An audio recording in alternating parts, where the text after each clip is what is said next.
వార్తలు విశ్లేషణ కార్యక్రమానికి స్వాగతం. నేను రీనా. వివిధ దినపత్రికలో వచ్చిన వివిధ మెయిన్ హెడ్లైన్స్ ఏంటో చూద్దాం. ముందుగా ఈనాడు దినపత్రిక తీసుకుంటే విద్యార్థుల ఆత్మహత్యలను నిలువరించాలి అంటూ రాసుకొచ్చారు. సో విద్యా సంస్థల్లో మానసిక కౌన్సిలర్లు తప్పనిసరిగా ఉండాలి అంటూ గవర్నమెంట్ హెచ్చరించింది. మరి దేశవ్యాప్తంగా అన్ని చోట్ల పాటించాల్సిందే 15 మార్గదర్శకాలు వెలువరించిన సుప్రీంకోర్టు. విశాఖలో నీటి విద్యార్థిని మృతి కేసులో కూడా తీర్పు. మరి ఆ కేసును సిబిఐకి అప్పగించాలని కూడా ఆదేశించింది. మరి దీని ద్వారా చూసుకున్నట్లయితే మనకి విద్యార్థుల మానసిక ఆరోగ్యం వల్ల మరి సుప్రీంకోర్టు తీవ్ర ఆందోళన వ్యక్తం చేస్తున్నట్లు తెలుస్తుంది. మరి వారి మానసిక ఆరోగ్యాన్ని కాపాడాలని, ఒత్తిడికి లోనైన బలవన్మరణాలకు పాల్పడుతున్నారని కూడా వాటిని కూడా నివారించాలని కూడా ఆదేశించింది. 100 మందికి పైగా విద్యార్థులకు ప్రతి విద్యా సంస్థ తప్పనిసరిగా కౌన్సిలర్లు ఏర్పాటు చేసి కౌన్సిలింగ్ ఇప్పించాల్సిందిగా కూడా సుప్రీం నిర్దేశించిందనమాట సుప్రీంకోర్టు. సో ఇంకొక వార్త చూసుకున్నట్లయితే బీసీ రిజర్వేషన్లకు 2% తగ్గించిన ఘనత రేవంత్ రెడ్డిదే అంటూ ఫైర్ అవుతున్నారు. ఇంతకు ముందు 34% ఉండేది, ఇప్పుడు 32కి కుదించారు అంటూ కూడా రాసుకొచ్చారు. ఇప్పుడు 42% అంటున్నా అందులో 10% వెళ్లేది అసదుద్దీన్కి, అక్బరుద్దీన్కి, అలాగే అజరుద్దీన్ లాంటి ధనిక ముస్లింలకే వెళతాయి అంటూ కూడా ఫైర్ అవుతున్నారు. మరి మెట్రో రైలు ప్రాజెక్టుపై సీఎం చెప్పేవని కూడా అబద్ధాలే. సో ఢిల్లీలో కేంద్ర మంత్రి కిషన్ రెడ్డి వ్యాఖ్యలివి. స్థానిక సంస్థల్లో బీసీ రిజర్వేషన్కు 22% తగ్గించిన ఘనత ముఖ్యమంత్రి రేవంత్ రెడ్డిదే అంటూ దక్కుతుందంటూ కేంద్రంలో బొగ్గు గనుల శాఖ మంత్రి బి కిషన్ రెడ్డి ఎద్దేవా చేశారు. ప్రస్తుతం బీసీ రిజర్వేషన్ 42% పెంచినట్లు ఆయన ఏర్పాటు చేస్తున్నా అందులో వాస్తవంగా వారికి వచ్చేది 32%. మిగిలినవన్నీ కూడా 10% అసదుద్దీన్ ఓవైసీ, అక్బరుద్దీన్ ఓవైసీ లాంటి వాళ్ళకే చెల్లుతుంది, దక్కుతుంది, వాళ్లే తినేస్తున్నారు అంటూ మన కేంద్ర మంత్రి కిషన్ రెడ్డి ఫైర్ అవుతున్నారు. సో ఇంకొక మెయిన్ హైలైట్ వార్త చూసుకున్నట్లయితే మన రైలుకు హైడ్రోజన్ పవర్ అంటూ కూడా రాసుకువచ్చారు కింద. సో రైల్వే చరిత్ర సృష్టించింది. దేశంలోనే మొట్టమొదటి హైడ్రోజన్ రైలు కోచ్ను చెన్నైలోని ఇంటిగ్రేటెడ్ కోచ్ ఫ్యాక్టరీలో విజయవంతంగా పరీక్షించింది. ఈ ప్రాజెక్టుపై రైల్వే శాఖ మంత్రి కూడా స్పష్టం చేశారు. మరి ప్రపంచంలోనే అత్యంత శక్తివంతమైనదిగా ప్రపంచంలో ఉన్న హైడ్రోజన్ ఇంధన రైలు కోచ్ పరీక్షలు విజయవంతంగా జరిగాయంటూ కూడా రాసుకొచ్చారు. సో ముందుగా ప్రథమంగా హైడ్రోజన్ పవర్ తోటి రైలు నడుస్తున్నట్టు కూడా విజయవంతం అయిందని కూడా రాసుకొచ్చారు. ఇంకొక వార్త చూసుకున్నట్లయితే అవుతారా ఫ్యామిలీ స్టార్ అంటూ కూడా రాసుకొచ్చారు. మరి భార్య బిడ్డలంటే అమితమైన ప్రేమ ఉంటుంది, వారి కోసం ఎలాంటి త్యాగాలైనా చేసే ధైర్యం ఉంటుంది, కానీ వారితో గడిపేందుకు సమయం ఉందా అంటే చాలా మందికి ఉండడం లేదు. సో కనీసం వారం రోజుల్లోనైనా కుటుంబంలో గడిపే బంధాలు బలపడితే కానీ సగం ఒత్తిడి పరారవుతుందంటూ కూడా అధ్యయనంలో పేర్కొన్నట్టు కూడా సో ఆ విషయాన్ని రాసుకొస్తున్నారు. సో వారంలో కొన్ని రోజులైనా ఫ్యామిలీతో గడపాలి అంటూ రాసుకోవచ్చారు. సో నెక్స్ట్ మనం సాక్షి దినపత్రిక తీసుకుందాము. సాక్షి దినపత్రికలో మెయిన్ హెడ్లైన్స్, మెయిన్ ఎడిషన్లో ఉన్న హెడ్లైన్స్ ఏంటో కూడా చూద్దాము. సో ఇక్కడ కూడా మన ఢిల్లీ మీడియాతో కేంద్ర మంత్రి కిషన్ రెడ్డి మాట్లాడుతున్న వార్తే హైలైట్ చేశారు మన సాక్షి దినపత్రికలో కూడా. నిజమైన బీసీలకు నష్టం జరుగుతుంది అంటూ పెద్ద హెడ్లైనే ఉంది ఇక్కడ. తెలంగాణ ప్రభుత్వం 42% రిజర్వేషన్లపై కేంద్ర మంత్రి కిషన్ రెడ్డి ఫైర్ అవుతున్నారు. సో రాష్ట్రంలో అధికారంలోకి వస్తే రాజ్యాంగబద్ధం కాని రిజర్వేషన్లు రద్దు చేస్తాం, కాంగ్రెస్లా తూతు మంత్రంగా కాకుండా దేశంలో రాజ్యాంగబద్ధమైన కులగణన చేసి బీసీలకు న్యాయం చేస్తాం, రేవంత్ రాహుల్ ద్వయం బీసీలకు మభ్యపెడుతున్నారు అంటూ విమర్శలు చేశారు కేంద్ర మంత్రి కిషన్ రెడ్డి. సో ఇంకో వార్త చూసుకున్నట్లయితే పాలమూరు రంగారెడ్డి 2 దశల్లో అంటూ కూడా రాసుకువచ్చారు. తొలి దశలో 45 టీఎంసీల తరలింపునకి ప్రాజెక్టు పరిమితం, సిటీ లభ్యతపై సిడబ్ల్యూసీ అభ్యంతరాల నేపథ్యంలో సర్కారు కొత్త వ్యూహం. ఇటు మైనర్ ఇరిగేషన్లో కూడా పొదుపు చేసి 45 టీఎంసీలతో తొలి దశలో ప్రాజెక్టు ప్రారంభించారు. మరి కీలకమైన సిడబ్ల్యూసీ ఆమోదం పొందడానికి యత్నాలు కూడా చేస్తున్నారు అంటూ కూడా రాసుకువచ్చారు. ఇక త్వరలో కేంద్ర ప్రభుత్వానికి సమగ్ర ప్రాజెక్టు నివేదిక అందిస్తాము. మరి ఇప్పటికే కేంద్రానికి అలాగే కేంద్ర జలశక్తి శాఖకు రాష్ట్రం విజ్ఞప్తులు చేశారు. ఉమ్మడి వాటా 45 టీఎంసీలు ప్రస్తుతానికి పక్కన పెట్టాలని కూడా నిర్ణయం తీసుకున్నట్లుగా కూడా మనకు తెలుస్తోంది. సో ఇంకొక వార్త అయితే చూసుకున్నట్లయితే ఓబీసీల కోసం ప్రత్యేక ప్రణాళిక అంటూ కూడా రాసుకొచ్చారు. మరి భాగీదార్ న్యాయ సమ్మేళనంలో ఖర్గే మాట్లాడుతున్న మాటలు ఇవి. ఏఐసీసీ చీఫ్ మల్లికార్జున ఖర్గే ఈ విధంగా అన్నారు. మరి సంక్షేమ ఫలాలు అందించడమే కాంగ్రెస్ పార్టీ ప్రధాన లక్ష్యం అంటూ కూడా పేర్కొన్నారు. బీసీలని చెప్పుకునే మోదీ 11 ఏళ్లలో బీసీలకు చేసిందేమీ లేదు అంటూ కూడా వ్యాఖ్యానించారు. ఓబీసీల కోసం ఇక రెట్టింపు వేగంతో పని చేయబోతున్నాం అంటూ సో ఆ సభలో రాహుల్ గాంధీ చేసిన కమెంట్ ఇది. అలాగే తెలంగాణలో చేసిన కులగణన ఓ రాజకీయ భూకంపం అని కూడా వ్యాఖ్య. ఏఐసీసీ ఓబీసీ విభాగంలో బఖీధర న్యాయ సమ్మేళనంలో నేతలు ఈ మాటలు మాట్లాడడం అయితే మనకు తెలుస్తుంది. సో ఇంకో వార్త చూసుకున్నట్లయితే డ్రోన్ నుంచి క్షిపణి ప్రయోగం సక్సెస్ అంటూ కూడా రాసుకువచ్చారు. కర్నూలులోని నేషనల్ ఓపెన్ ఏరియా రేంజ్ లో డిఆర్డీఓ ప్రయోగం తలపెట్టింది. ఇంకా గతంలో అభివృద్ధి చేసిన యూఏ లోపేజీలో MV2 అధునాతన వర్షన్ అది. మరి యుద్ధ తంత్రంలో భారత డ్రోన్ ముందంజలో ఉందంటూ కూడా రాసుకొచ్చారు. అత్యంత ఖచ్చితత్వంతో లక్ష్యాల ఛేదన చేస్తుంది ఈ డ్రోన్ అంటూ కూడా, అది కూడా కర్నూలులో జరపడం నిజంగానే పెద్ద వార్త అని చెప్పుకోవాలి. లోటు నుంచి సాధారణ దిశగా ఊరట కల్పిస్తున్న వర్షాలు. ప్రస్తుత సాధారణ స్థితి అయితే చేరిన సగటు వర్షపాతం. మరో 2 రోజులు మోస్తారు వర్షాలు కురుస్తాయని కూడా రాసుకొస్తున్నారు. నెలాఖరు వరకు మోస్తారు నుంచి భారీ వర్షాలు పడే అవకాశం ఉందంటూ కూడా ఐఎండీ హెచ్చరికలు అయితే జారీ చేస్తుంది. సో ఇటు హెచ్సియు భూముల్లో సీఎంకు కమిషన్లు ఉన్నట్టు మన కేటీఆర్ కూడా ఫైర్ అవుతున్నారు. క్విడ్ ప్రోకో కింద బీజేపీ ఎంపీ సీఎం రమేష్ కు 1600 కోట్ల కాంట్రాక్ట్ ఇప్పించారు అంటూ కూడా ఆయన ఫైర్ అవుతూనే ఉన్నారు. బీజేపీ ఎంపీకి కమిషన్లు ఇస్తుంటే రాహుల్ మౌనంగా ఎందుకున్నారు అంటూ కూడా ఆయన ప్రశ్నిస్తున్నారు. మరి రాష్ట్రంలో బీజేపీ కాంగ్రెస్ నడుమ రాజకీయ అక్రమ సంబంధం ఉందంటూ కూడా ఆయన ఫైర్ అవుతున్నారు.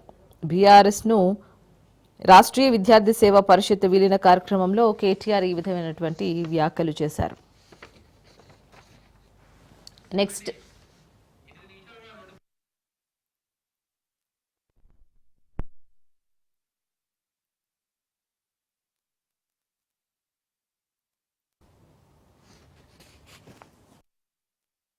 సో మరో వార్త చూసుకున్నట్లయితే మరిన్ని పరిశోధనలు అంటూ కూడా చిన్న హెడ్లైన్స్ తోటి రాసుకొచ్చారు. సో అంతరిక్ష పరిశోధనల్లో భారత్ పెద్దపీట వేస్తుంది అంటూ కూడా రాసుకువచ్చారు. మరి 10% పెంచుతున్నారంట. భారత వాటా 10% పెంచుతున్నారు పరిశోధనల్లో. ISRO chairman doctor V Narayan తెలిపారు. మరి ప్రస్తుతం భారత వాటా 2% ఉందని, దీనిని 10% పెంచేందుకు ఇస్రో ప్రత్యేక లక్ష్యాలను నిర్దేశించుకుందంటూ కూడా మన ISRO chairman doctor V Narayan తెలుపుతూ అయితే ఇక్కడ మన వార్త అయితే కనిపిస్తుంది. అలాగే డీలిమిటేషన్ పిటిషన్ డిస్మిస్ చేస్తూ కూడా వార్త అయితే ఉంది ఇక్కడ. తెలంగాణ రాష్ట్రంలో అసెంబ్లీ స్థానాల సంఖ్యను పెంచేలా నియోజకవర్గాల పునర్విభజన దానికోసం కేంద్రాన్ని ఆదేశించాలంటూ దాఖలైన పిటిషన్ను సుప్రీంకోర్టు డిస్మిస్ చేసింది.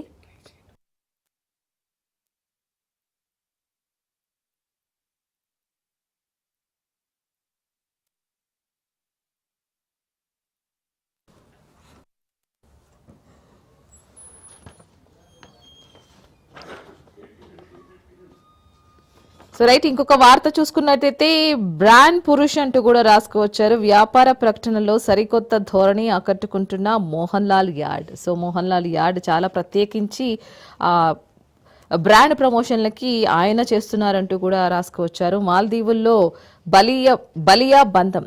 భారత్ మాల్దీవ్స్ విశ్వసనీయమైన మిత్ర దేశాలని మోదీ ఉద్ఘాటించారు. ద్వీప దేశానికి 4.950 కోట్ల రుణం ఇవ్వబోతున్నారంటూ కూడా రాసుకువచ్చారు. ఇక 5వ రోజు కూడా అదే తీరు. పార్లమెంటు వర్షాకాల సమావేశాలు అయితే మనందరికీ తెలిసిన విషయమే. మరి 5వ రోజు కొనసాగుతున్న నిన్నటి రోజు 5వ రోజు. సో 5వ రోజులు కూడా గందరగోళానికే ఉన్నట్టు మనకి తెలుస్తుంది. పార్లమెంటు వర్షాకాల సమావేశాల్లో గందరగోళమే ఉంది, ఇంకా తెరలేవలేదు.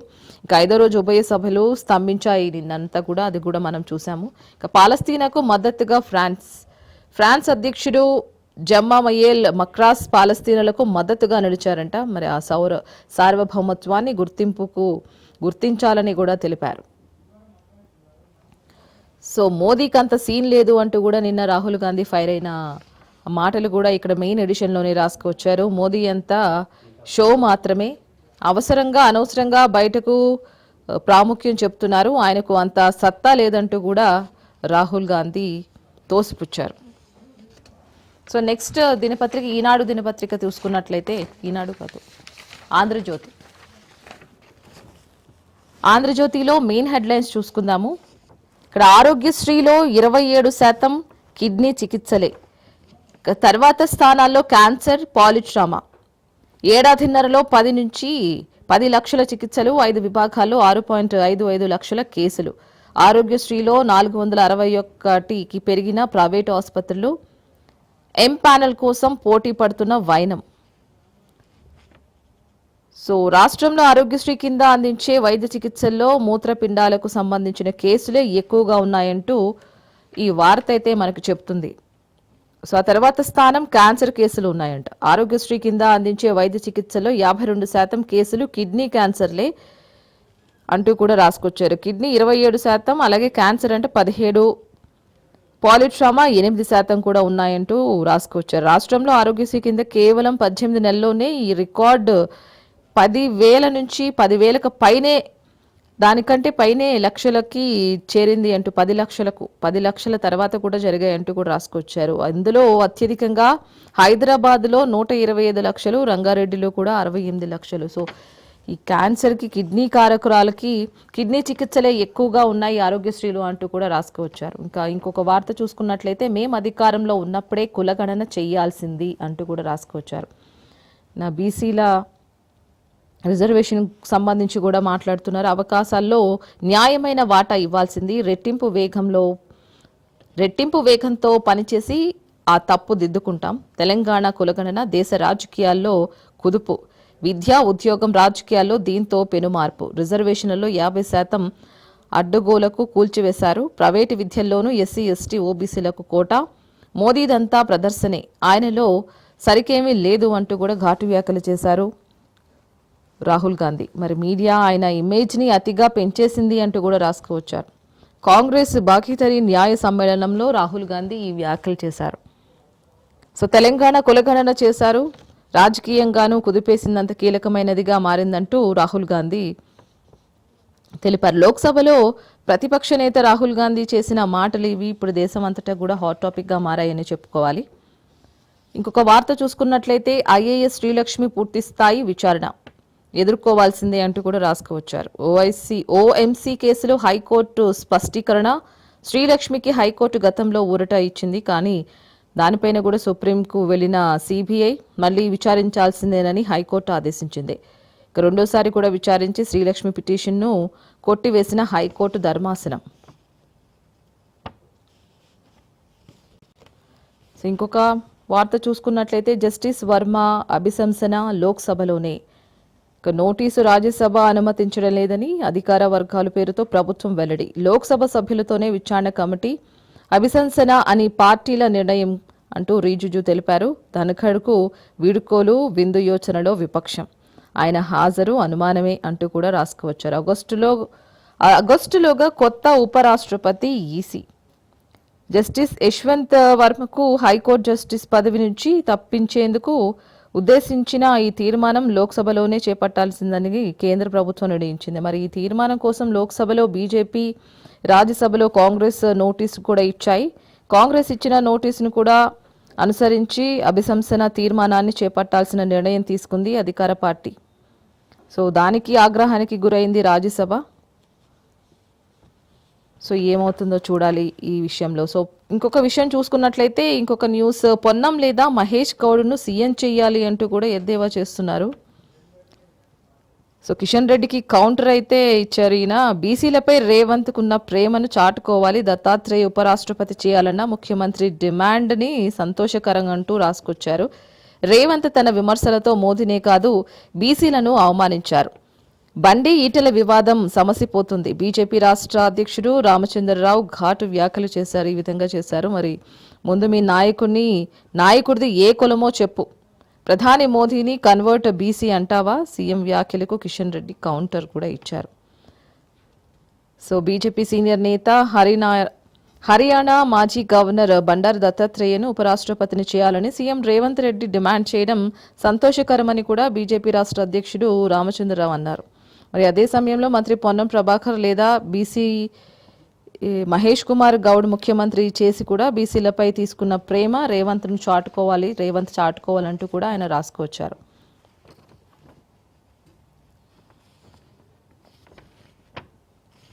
సో ఇంకో వార్త చూసుకున్నట్లయితే ఆంధ్రజ్యోతి పేపర్లోని కుప్పకూలిన స్కూల్ భవనం, రాజస్థాన్లో దుర్ఘటన, 7 విద్యార్థుల మృతి, మరో 28 మందికి గాయాలు. సో అందులో కొందరు పరిస్థితి విషమంగా ఉందంటూ కూడా రాసుకొచ్చారు. ఉదయం వేళ ప్రార్థనకు సిద్ధమవుతూ ఉండగా ఈ ఘటన చోటు చేసుకోవడం నిజంగానే దురదృష్టకరం. మరి వర్షాలతో నిలిచిన వరద మరి ఆ గోడలను దెబ్బతినడంతోనే ఈ ప్రమాదం జరిగిందంటూ కూడా రాసుకొచ్చారు. పాఠశాల హెడ్ మాస్టర్ సహా 5 టీచర్లు సస్పెన్షన్లో ఉన్నారట. సుమోటోగా స్వీకరించిన రాష్ట్ర మానవ హక్కుల కమిషన్. సో వర్షాలకి వరద వల్ల గోడలు దెబ్బతినడంతో ఈ ప్రమాదం జరిగింది. ఈ దుర్ఘటనలో సుమారు 7 విద్యార్థులు మృతి చెందారంటే 28 మందికి గాయాలు కూడా అయినట్లు మనకి తెలుస్తోంది. అది కూడా రాజస్థాన్లో జరిగింది. సో ఇంకొక విషయం చూసుకున్నట్లయితే కారును గోడెక్కించేశాడు. మద్యం మత్తులో డ్రైవర్ నిర్లక్ష్యం, అదుపు తప్పి డివైడర్ను ఢీకొన్న కారు పల్టీలు కొట్టి గాల్లోకి లేచి ఇంటి ప్రహరీ గోడపైకి వెళ్ళిందంట కారు. ఇక పరారీలో డ్రైవర్, కారులో ఉన్న 2కి గాయాలు. ఈ ఘటన హైదరాబాద్ దుండిగల్లో చోటు చేసుకుంది. నిజంగా ఆ పిక్చర్ చూస్తుంటే ప్రహరీ గోడ మీద ఆ కారు ఎట్లా ఎక్కించాడు.